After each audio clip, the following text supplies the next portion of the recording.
Hey, it's Papa Jowa. May Papa na, may Jowa ka pa. So, alam mo, nakakatuwa kasi nung ginagayak namin yung para sa ano ko lang, simpleng dinner ko, yon. Simpleng dinner lang naman ang gusto ko sa birthday ko ngayon.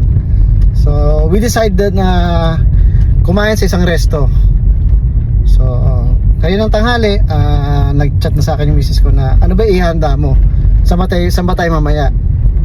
Then sabi ko dito sa resto na to, diyan sa kay Norwins, yon. Sabi ko na Norwins. So nilatag ko na yung i-order ko na yung pagkain na gusto namin orderin, nakainin. Ang plano pa nga is magdadala kami ng kanin. So at least makakabawas. Pwede umorder na. Then after ng hapon, siguro mga 3 PM, sabi ko nag-chat na ako dun sa hindi pa 3 PM, mga 2 PM. Nag-chat na ako dun sa resto na, boss, ito yung order namin. Sabi niya, di kinuha niya, okay naman daw, sabi niya ganun. Then sabi niya, tapos chinat ko na kung ano yung order namin. Then nag-chat nga yung asawa ko. After nag-chat yung asawa ko, ano ba yung pagkain natin? So sinend ko sa kanya kung ano yung mga orderin. Ito, sinend ko na sa kanya. Then nung chinat ko yung resto, sabi niya sa akin, sir, boss, umorder na yung asawa mo. Ha? Ako? Ba't order dyan? Nasa school yun. Hindi ko kasi alam kung ba't sinabi niya umorder na daw yung asawa ko. Nasa school yun. Alam ko may pasok. Tsaka hindi sanay na order yun ng ganun-ganun na yung magsasariling sikap na umorder. So nagtaka agad ako, baka ako yung nanay ko ng umorder na. Di sige, hinaya ko. Sabi ko sa resto, sure ka asawa ko yun? Yes sir, yung asawa mo yun umorder na dito, galing na dito. O hindi ko kung galing na dun o ano, basta umorder na daw. Sige ka ako, ganyan. Edi eto na nga po, 5 na, sinundo ko na yung misis ko. Yan. Then sabi ko sa kanya, pagkasundo ko sa kanya, umuwi na kami sa bahay. Sabi ko mga 6 PM ka ako, susundin na kita dyan para gayak na tayo. Then 5:40, tinawagan ko sila papa na tara na ako kasi susunduin ko na sila Naya, sila Mahal, sila mga kapatid niya, tsaka yung mama at papa niya. Then sinundo ko na. Umuwi lang yung papa ko.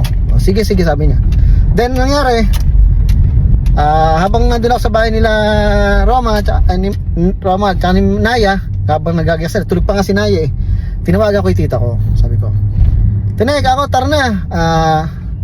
Sige kaso mamaya kasi wala pa sila Tito Boy, nagpunta pa doon sa kila Uncle June.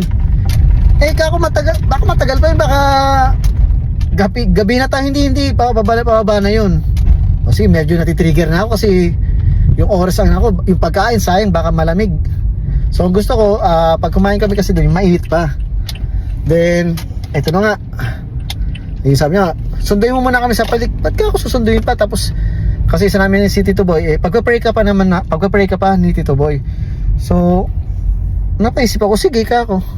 Then sinabi ko sa misis ko, kay Roma, sabi ko, Mahal, pupunta muna tayo ng Paltik. Pagpa-pray muna tayo ni Tito Boy para daw, ganito dapat talaga bago pumunta sa venue. Mula manggagaling sa bahay.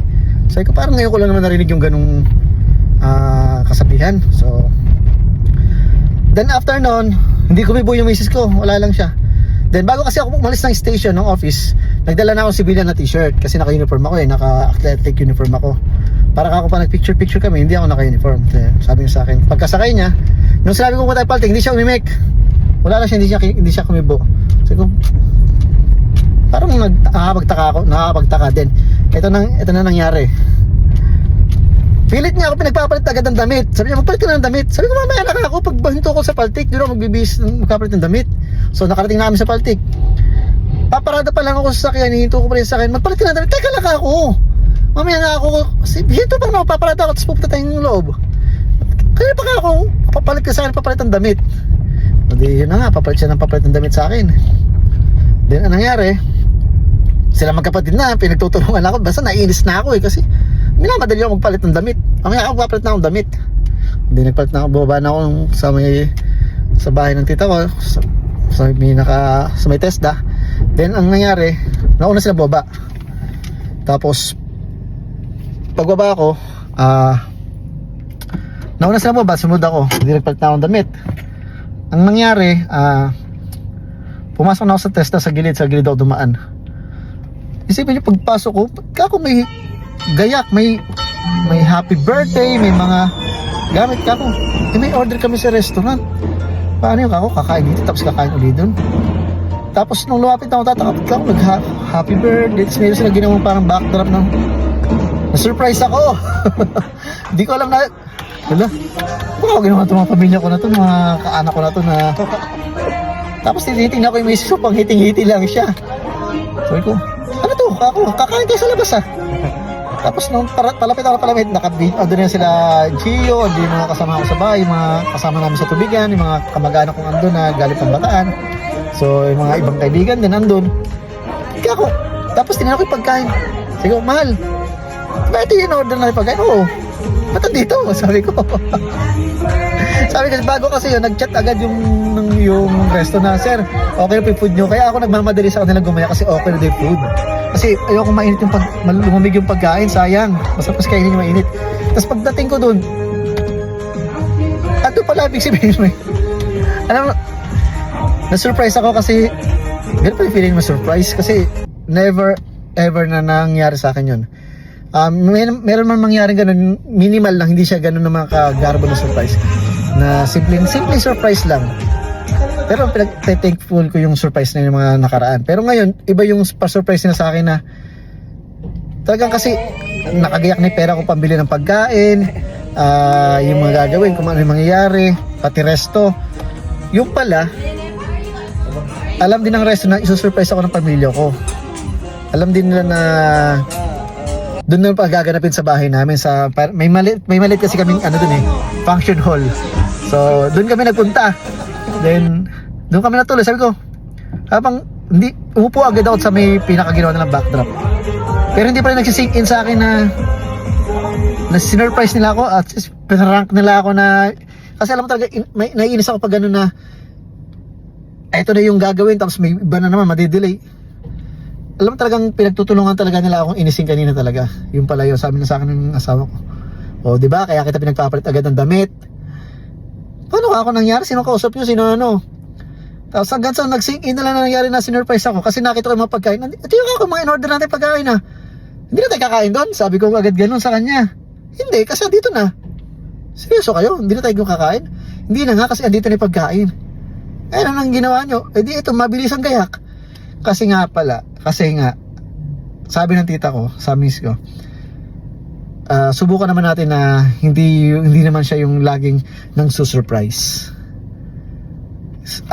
Iparamdam natin yung sa kanya, paramdam daw sa akin na ako naman yung sinurprise. So alam mo talaga yung sinabi nila sa akin yun na thankful na sobrang appreciated yung ginawa nila para sa akin kasi ito sa pinaka masayang birthday ko na nangyari. So sobrang nakakatawa and talagang thank you sa mga pamilya ko na yung mga kaibigan ko, mga kasama ko sa tubigan, lalo sa mga katrabaho ko na nag-effort din para sa ngayong araw na to na nagluto para sa lunch namin, masarap na lunch, saka may pa-cake pa yun. Thank you. Thank you sa mga prayers nyo, sa mga wishes nyo. Ngayon nag-birthday naman ako. Ang talagang pinaka-wish ko is mabang buhay, masaganang buhay, masiglang pangangatawan, lalong-lalo na yung anak ko, yung misis ko, yung mga pamilya ko, yung mga magulang ko na layuan lagi ng sakit, maging healthy lagi at saka iwasan sa mga anumang aksidente o sakuna, kaligtasan ng bawat isa at saka yung pananalig kay God na sana humaba pa yung buhay namin lahat, tsaka yung more blessing pa kasi ako pag nakakatanggap ako ng blessing hindi ako papayag na hindi ko i-share. So dahil sa birthday ko ngayong araw na to, sa mga susunod na araw abangan nyo, bibigay ko na yung mga lapis na may mga kasamang freebies. So thank you, this is your Papa Jowa. May papa ka na, may masaya ka pang pamilya. Bye bye.